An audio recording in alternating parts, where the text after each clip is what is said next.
At the office, you have everything set up for you. You have your own desk, chair, and computer. At feel mo talaga that you are in a place of work, so kailangan mong mag-focus and give your A-game every day. At home, it's a different picture. Maraming distractions, and for others, they don't have the resources to have their own home office. But worry no more, we can help you turn that little corner at home into your own corner for working. Here's the work from home setup that will set you up for success and productivity even though you're not in the office. First, find a good spot. Dapat nakaset up ang makeshift home office mo sa lugar kung saan malayo ka sa distractions kagaya ng noise. As much as possible, don't set up your workspace near your bed. Not only will this help you to minimize the distraction to doze off, but it will also give you a sense of boundary. Meaning, alam mo kung saan ang for work and for relaxation. It's also a must na yung workspace mo has good lighting. Overhead lighting such as ceiling lamps work, pero the best pa rin when you let natural light in. Second, invest in an ergonomic chair and desk. You will spend a great deal of time sitting down to work. Kaya naman to avoid back pain and to make sure you're maintaining good posture and relax while working, use an ergonomic chair. It doesn't have to be expensive. Ang importante, it has adjustable height and proper back support. Third, have a file cabinet or file stacker. Working remotely doesn't mean zero paper. Minsan, meron pa rin tayong physical documents that we need to keep.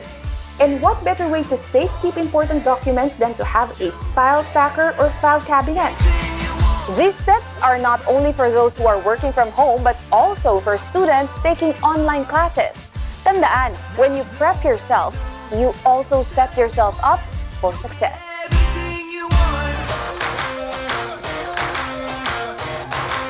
They say that less is more. Pero what if you are a big hoarder who keeps years-old stuff for the sake of memories? To get the record straight, minimalist living doesn't mean throwing away all your stuff. Minimalist living is more than just decluttering or throwing away stuff you don't need. That being said, ano ba talaga ang minimalist living? And how and why should we live by this philosophy? Simple lifestyle. Ito ang ibig sabihin ng minimalism. The first step to living a minimalist life, kailangan nating i-let go ang mga bagay na hindi natin kailangan, katulad ng mga damit na hindi na natin sinusuot, o yung mga items sa kitchen cabinet natin na nakastock lang at hindi naman nagagamit. We have to learn how to live with the things that we need, no more. The second step, controlling yourself from buying and buying and buying. Minimalism doesn't mean you're depriving yourself of the things that make you happy, but it does help you evaluate if you need all these things to be happy. If you're switching to a minimalist lifestyle, binibili mo lang ang isang bagay because you really need it and you are going to use it for a long time.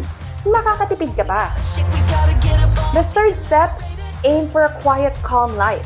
Sa kultura natin ngayon, many people are easily influenced by celebrities, influencers, and even corporations who they tag as life goals.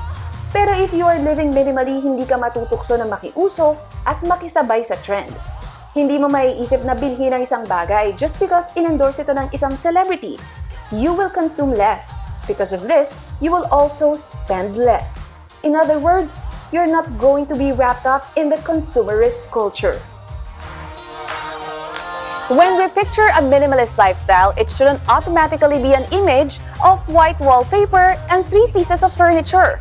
Kung mag-uumpisa ka pa lang, take it step by step. Hindi mo kailangang biglain.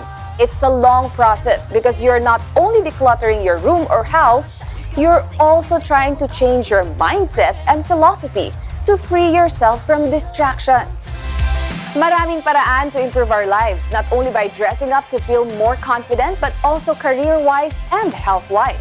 And we are here to help you discover how to live every day better than yesterday.